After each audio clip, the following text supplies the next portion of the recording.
Hello dear students, this is Vinay. Welcome to in this wonderful session. We are discussing about cell theory. This is the part 2. In the previous video, we are discussed cell theory given by Sladen and Swan. In this video, we are discussing about modern cell theory. Who proposed the modern cell theory? So we will see this. Okay, so in a previous hypothesis given by Swan, he was said the bodies of animals and plants are composed of cells and products of cell. This is the Swan hypothesis. हमने previous video पे देखा था कि स्वान ने एक hypothesis दिया था। उस हाइपोथेसिस में उन्होंने ये बताया था कि जितने भी एनिमल्स और प्लांट्स होते हैं उनकी जो बॉडी होती है वो सेल और सेल के प्रोडक्ट से मिलके बनती है। अब इस पे भी एक्सेप्ट था, उन्होंने सिर्फ ये नहीं बताया था कि ये जो न्यू सेल्स का फॉर्मेशन होता है ये कैसे होता है, ये नई सेल्स कहाँ से आती हैं। इस एक्सेप्शन को दूर करने के लिए एक नए साइंटिस्ट आए जिनका नाम था रुडोल्फ विर्चो। रुडोल्फ विर्चो 1855 में इन्होंने न्यू मॉडर्न सेल थ्योरी को प्रपोज किया और उन्होंने बताया, Rudolf Virchow 1855 first explained the cell divides and new cells are formed from pre existing cell. यानी कि उन्होंने ये बताया कि जितने भी प्लांट्स हैं, जितने भी एनिमल्स हैं जो मल्टी सेलुलर हैं, यानी उनकी बॉडी सेल से मिल के बनती है। और ये सेल कहाँ से आती है? ये सेल आती है प्री एग्जिस्टिंग सेल से। इसके लिए उन्होंने एक फ्रेज का यूज़ किया था। उस फ्रेज में उन्होंने बताया, उस फ्रेज का नाम देखिए, ये सेंटेंस है जो एक फ्रेज है, ओमनिस सेलुला ई सेलुला। ये एक लैटिन फ्रेज है जिसका मीन्स होता है formation of pre existing cells, यानी कि जो भी सेल्स बनती हैं वो प्रीवियस जो पहले सेल प्रेजेंट हैं उनके डिवीजन के थ्रू बनती हैं। तो ये जो एक्सेप्शन था हमारे स्वान हाइपोथेसिस का वो रुडोल्फ विर्चो ने दूर कर दिया। देखिए, ये जो था the modified the hypothesis of Schleiden and Schwann to give the cell theory in a final shape. तो ये रुडोल्फ विर्चो ने जो सेल थ्योरी थी उसका फाइनल शेप दिया। चलिए तो देखते हैं फीचर्स ऑफ सेल थ्योरी। जो हमारी सेल थ्योरी थी उसके क्या क्या फीचर्स आए, क्या क्या फीचर्स इंक्लूडेड है हमारी सेल थ्योरी पे। फर्स्ट फीचर है आपका, organism are composed of different types of cell and their products. It means जितने भी ऑर्गेनिज्म हैं वो सभी सेल से मिलके बने हैं और सेल के जो प्रोडक्ट्स हैं इट मीन्स वो डिवाइड होती हैं, मल्टीप्लाई होती हैं, उनके कॉम्बिनेशन से बनते हैं। दूसरा पॉइंट हमारा, each cell has protoplasm, nucleus, plasma membrane and with और विदाउट सेल वॉल। मीन्स जितने भी सेल हैं उनमें क्या है, प्रोटोप्लाज्म प्रेजेंट है, न्यूक्लियस भी प्रेजेंट है, सेल मेम्ब्रेन भी प्रेजेंट है और कुछ सेल्स में सेल वॉल भी होती है और कुछ सेल में सेल वॉल एब्सेंट होती है। We are discuss in a plant cell wall is present, when animal cell have cell wall is absent. next point पे डिस्कस करें, new cells arise from pre existing cell. New cells arise from pre existing cell. This phrasal word is given by Rudolf Virchow. इसका मतलब ये था कि जो sales नई बनती हैं वो पहले से प्रेजेंट जो सेल हैं उसी के डिवीजन के बाद बनती हैं, उसी के डिवीजन से बनती हैं। नेक्स्ट है हमारा, देखते हैं हम, cell can survive independently but cell organelles can not do show.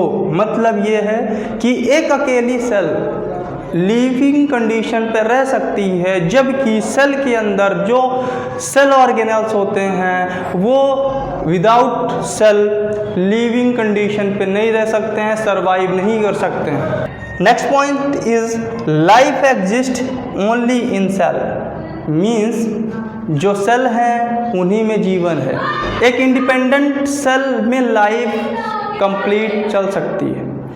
Without cell life can not exist in the world. बिना सेल के कोई भी लाइफ नहीं है। जो भी है एक सिंगल सेल भी सरवाइव करती है, उसका भी एक पूरा एक लाइफ टाइम होता है। Clear? So next point is cell show homeostasis. What is homeostasis? Homeostasis का मतलब है जो हमारी बॉडी है, जो हमारी सेल है, वो अंदर के इन्वायरमेंट को कांस्टेंट रखना चाहता है, लेकिन हमारा जो इन्वायरमेंटल चेंजेस है वो हमारे बॉडी के इन्वायरमेंट को अफेक्ट करता है। इस वजह से जो हमारी सेल है वो होम्योस्टैसिस शो करती है। इट मीन्स हमारे बॉडी के इन्वायरमेंट को कांस्टेंट रखती है। नेक्स्ट जो है हमारा top term genetic information is stored. तो cell have DNA and RNA. And so what is DNA and RNA? DNA and RNA is the genetic information which is stored inside the nucleus of the cell. Okay, so ये एक generation से दूसरे generation पे transfer होता है। हमारे character हमारे parents के कैरेक्टर से मैच करते हैं। क्यों? क्योंकि ये जेनेटिक्स का असर है। जो हमारा डीएनए है वो हमारे पेरेंट्स से मैच करता है, इस वजह से। चलिए नेक्स्ट पे देखते हैं। Growth of organism depends upon the multiplication of cell. It means यदि सेल डिवीज़न नहीं करेंगी, सेल डिवाइड नहीं होंगी, तो ऑर्गेनिज्म का डेवलपमेंट नहीं होगा, ऑर्गेनिज्म ग्रोथ नहीं करेगा। यदि ऑर्गेनिज्म की ग्रोथ हो रही है तो इसका सीधा सा फंडा है कि सेल मल्टीप्लाई कर रही है, सेल अपने आप में डिवीजन कर रही है। 1 से 2 सेल, 2 से 4 सेल का फॉर्मेशन हो रहा है। इस वजह से उस ऑर्गेनिज्म की जो बॉडी है वो डेवलप कर रही है, ग्रोथ कर रही है। आई होप सो ये जो फीचर्स हैं, fundamental features of the cell theory, आपको समझ में आए होंगे। हमने इस पे क्या क्या डिस्कस किया है। Let's see the objections to cell theory. क्या क्या ऑब्जेक्शंस थे इस सेल थ्योरी के? इस सेल थ्योरी पे ऑब्जेक्शन था वायरस। सो यहाँ पे कहा गया कि tough viruses do not have a cell machinery. Means ये कहा गया कि जो वायरसेस होते हैं, virus do not have a cell machinery. जैसे सेल के अंदर क्या होता है? प्रोटोप्लाज्म होता है, न्यूक्लियस होता है, mitochondria, Golgi body, lot of organelles present होते हैं और वो अपना अलग अलग इंडिविजुअल वर्क करते हैं। जबकि वायरस के अंदर सिर्फ डीएनए मटेरियल होता है, उसके ऊपर आउटिंग कवरिंग होती है प्रोटीन की, बस। अब वो क्या करता है? Without leaving condition, non living condition में पड़ा रहता है बाहर, और जब उसको होस्ट सेल मिलती है, कोई एक लिविंग सेल मिलती है, तब वो इंटर करता है और अपनी मशीनरी स्टार्ट करता है। तो स्पेशली यदि हम बात करें तो virus do not have a cell machinery. That's why this theory is not acceptable in this organism. Cell theory के जो रूल्स हैं वो फॉलो नहीं करता है ये वायरस, इसलिए ये एक ऑब्जेक्शन हो गया। इसके बाद नेक्स्ट देखें, in some organism body is do not differentiated in cell and these have numerous nuclei। मतलब कहने का कि कुछ ऐसे भी ऑर्गेनिज्म हैं जिनकी बॉडी डिफ्रेंशिएट नहीं होते। इट मीन्स वो कई सेल के नहीं बने होते हैं, वो सिंगल सेल के बने होते हैं। और जबकि ये बताया गया कि जो भी ऑर्गेनिज्म हैं वो सब कई सारी सेल से मिलके बनते हैं। सेल थ्योरी हमारी यही बताती है। ओके, और दूसरी बात ये कहा गया कि जो सेल होता है उसके अंदर न्यूक्लियस पाया जाता है, जबकि कुछ ऐसे भी ऑर्गेनिज्म हैं जिनकी बॉडी पे कई सारे न्यूक्लियस, यानी एक ही सेल के अंदर कई सारे न्यूक्लियस मिलते हैं। जैसे राइजोपस। राइजोपस क्या होता है? उसके जब बॉडी को आप एनालाइज करेंगे तो उसके अंदर एक ही सेल के अंदर कई सारे न्यूक्लियस प्रेजेंट होते हैं, जबकि हमारी सेल थ्योरी ये कहती है कि एक सेल में सिर्फ एक ही न्यूक्लियस होता है। तो ये भी एक ऑब्जेक्शन हो गया। नेक्स्ट की बात करें, बैक्टीरिया। बैक्टीरिया की बात करते हैं तो बैक्टीरिया में क्या नहीं पाया जाता? न्यूक्लियस नहीं पाया जाता। क्योंकि ये क्या है? एक माइक्रोब्स, ओके, इसके पास न्यूक्लियस नहीं होता। न्यूक्लियस मीन्स कहने का कि जो सेल है, सेल के अंदर जो एक न्यूक्लियर मेम्ब्रेन है उस पे जो जेनेटिक मटेरियल स्टोर रहता है, तो ये सेल मेम्ब्रेन एब्सेंट है। दैट्स वाई ये क्या हो जाएगा, प्रोकैरियोटिक सेल हो जाएगा। हम इसकी भी बातें आगे करेंगे कि प्रोकैरियोटिक यूकैरियोटिक क्या होता है।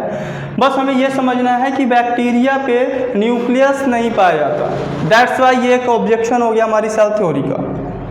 नेक्स्ट ऑब्जेक्शन की बात करें तो आर्बीसीएस इन विदाउट न्यूक्लियस, जो आर्बीसीएस होते हैं वो बाइकॉनकेव होते हैं, यानी आर्बीसीएस का आप एक स्ट्रक्चर देखेंगे तो कुछ इस टाइप से आपको देखने को मिलेगा।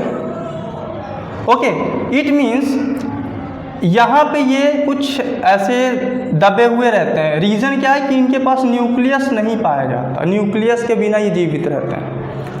अब ये भी एक क्या हुआ, एब्सेशन हो गया कि न्यूक्लियस तो है ही नहीं, फिर भी लिविंग कंडीशन पे जो आर्बीसीएस का लाइफ स्पैन होता है वह 120 डेज होता है। ये 120 दिनों तक जीवित रहते हैं विदाउट न्यूक्लियस।